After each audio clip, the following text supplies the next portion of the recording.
বিসমিল্লাহির রাহমানির রাহিম। আসসালামু আলাইকুম ওয়া রাহমাতুল্লাহ। আজ আমরা জানব মানবজাতির প্রথম মানুষ, প্রথম নবী হযরত আদম এর জীবনের ঘটনা।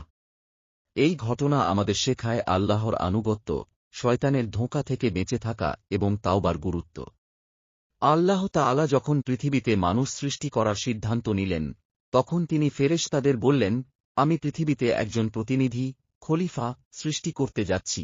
ফেরেশতারা বললেন, হে আমাদের রব, আপনি কি এমন কাউকে সৃষ্টি করবেন যে পৃথিবীতে অশান্তি সৃষ্টি করবে এবং রক্তপাত করবে? অথচ আমরা তো সর্বদা আপনার পবিত্রতা ঘোষণা করি।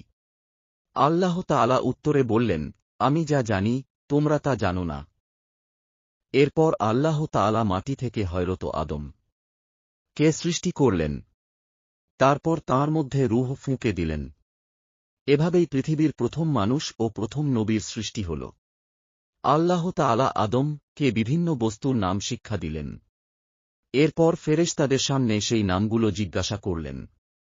ফেরেশতারা বললেন, হে আল্লাহ, আপনি আমাদের যতটুকু শিখিয়েছেন আমরা তার বাইরে কিছুই জানি না।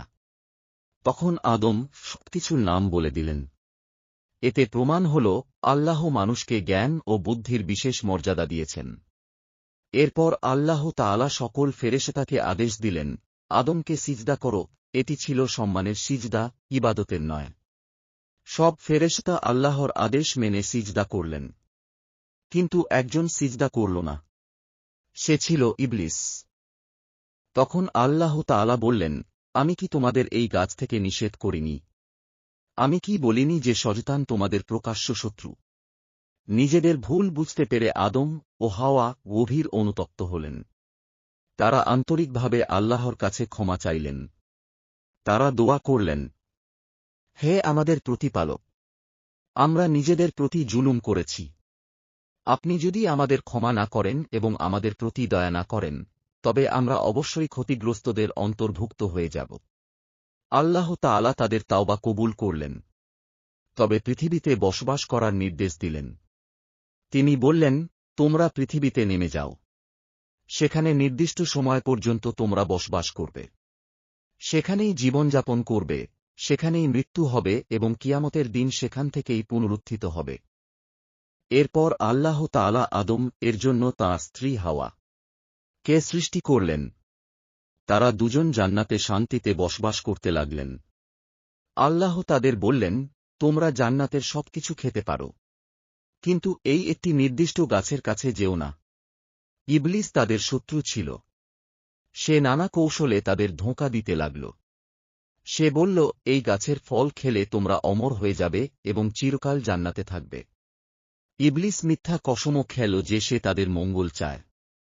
অবশেষে শয়তানের ধোঁকায় পড়ে আদম ও হাওয়া সেই গাছের ফল খেয়ে ফেললেন। সঙ্গে সঙ্গে তাদের পোশাক খুলে গেল এবং তারা জান্নাতের পাতার সাহায্যে নিজেদের ঢেকে নিলেন। ইবলিস অহংকার করে বলল, আমি আগুন থেকে সৃষ্টি হয়েছি, আর আদম মাটি থেকে সৃষ্টি হয়েছে। আমি তার চেয়ে শ্রেষ্ঠ। এই অহংকারের কারণে আল্লাহ তাআলা ইবলিসকে অভিশপ্ত করলেন এবং জান্নাত থেকে বের করে দিলেন। অহংকার মানুষকে ধ্বংস করে। 2 শয়তান মানুষের প্রকাশ্য শত্রু। 3 আল্লাহর আদেশ অমান্য করা উচিত নয়। 4 ভুল হলে দ্রুত তাওবা করতে হবে। 5 জ্ঞান মানুষের মর্যাদা বৃদ্ধি করে।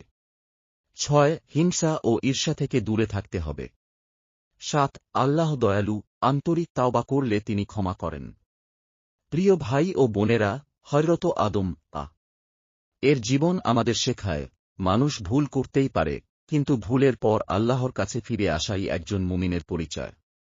তাই আমরা অহংকার থেকে দূরে থাকব, শয়তানের ধোঁকা থেকে বাঁচব এবং সর্বদা আল্লাহর আনুগত্য করব। এরপর আদম পৃথিবীতে জীবন শুরু করলেন।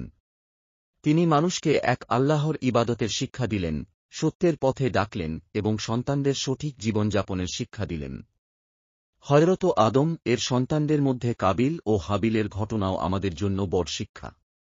হিংসা ও অহংকারের কারণে কাবিল নিজের ভাই হাবিলকে হত্যা করে। এটি ছিল মানব ইতিহাসের প্রথম হত্যা। এই ঘটনা আমাদের শেখায়, হিংসা ও রাগ মানুষকে বড় অপরাধের দিকে নিয়ে যায়। এই ঘটনা থেকে আমরা কি শিক্ষা পাই? আল্লাহ তাআলা আমাদের সবাইকে সঠিক পথে চলার তৌফিক দান করুন। আমিন। আসসালামু আলাইকুম ওয়া রাহমাতুল্লাহি ওয়া বারাকাতুহু।